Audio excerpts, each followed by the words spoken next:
तो दोस्तों, देश में दो तरह के भारत बसते हैं। एक भारत अमीरों का है और एक गरीबों का। संविधान कहता है कि ये देश यूनियन ऑफ स्टेट से मिलकर बना है, यानी अलग अलग राज्य हैं और उन्हें साथ लेकर चलता है। लेकिन यहाँ का जो राजा है वो ऐसा होने नहीं दे रहा, या यूं कहें कि वो ये नहीं चाहता कि जो संविधान में लिखा है उस पर अमल किया जाए। कुछ ऐसी ही बातें राहुल गांधी ने कही। लेकिन सवाल ये पैदा होता है कि क्या राहुल गांधी ने कुछ गलत कहा? क्या राहुल गांधी ने जो दो भारत की बातें कही वो फिजूल है? कम से कम बीजेपी के नेताओं को तो यही लगता है। वो ये कह रहे हैं कि राहुल की बातें मानसिक दिवालियापन से ज्यादा कुछ नहीं है। आज एनडीटीवी इंडिया आपको ये बताने जा रहा है कि आखिर राहुल ने जो बातें कही वो सही है या फिर वो सिर्फ एक मानसिक दिवालियापन है।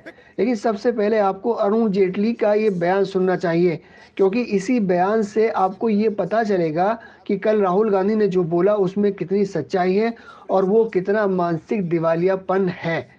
साल 2016 में जब केंद्र में बीजेपी की सरकार थी, तब अरुण जेटली ने ये बयान देते हुए कहा था कि हिंदुस्तान जो है वो अलग अलग स्टेट का यूनियन है, और इसीलिए जब पीएम पद के लिए चुनाव होते हैं और जब सरकार चुनी जाती है तब वो सरकार गवर्नमेंट ऑफ यूनियन कहलाती है।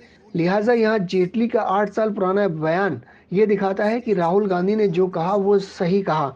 अब जरा ये भी देख लीजिए कि जिस कॉन्स्टिट्यूशन का जिक्र करते हुए राहुल गांधी ने जो कहा वो कितना सच है। वरिष्ठ पत्रकार रोहिणी सिंह ने अपने ट्विटर हैंडल से कॉन्स्टिट्यूशन के एक पेज को शेयर किया है। ये पेज भी ये दिखाता है कि राहुल ने जो बातें कही वो अपने पेट से नहीं कही, बल्कि संविधान नामक किताब से ही कही, जिनके मुताबिक we are a union of states, we are a federal nation, that's why it is called union of India and union government. सिर्फ यही नहीं, जब प्रधानमंत्री नरेंद्र मोदी गुजरात के सीएम हुआ करते थे तब उन्होंने भी इस बात का जिक्र किया था और ये कहा था कि भारत जो है वो यूनियन ऑफ स्टेट्स है। जरा वो भी आप सुनिए। 1936 डॉक्यूमेंट्स अवेलेबल है। उस समय भी अंग्रेजों ने अपनी शासन व्यवस्था में भारत को फेडरल स्ट्रक्चर के रूप में स्वीकार किया था और उन्होंने माना था कि इस देश को चलाना होगा तो एक कोने में बैठ करके अपनी मनमर्जी से डंडा लेकर के नहीं चलाया जा सकता है। ये विविधताओं से भरा हुआ देश है, उसकी विविधताओं को स्वीकार करते हुए उसके अनुकूल व्यवस्थाएं विकसित करनी होगी। ये 1936 में अंग्रेज शासकों के दिमाग में स्वीकार किया गया था।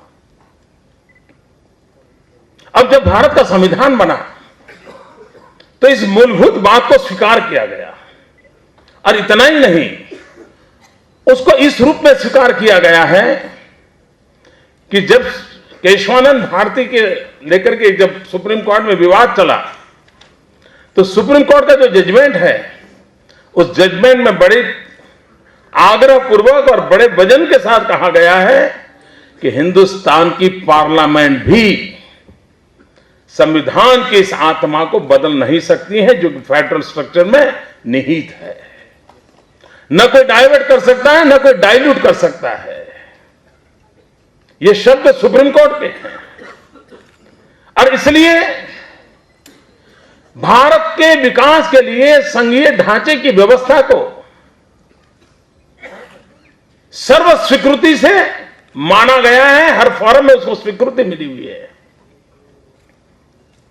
लेकिन जब इसके अंदर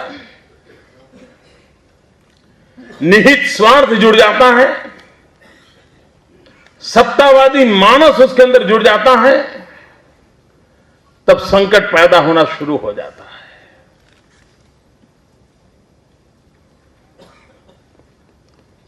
दुर्भाग्य से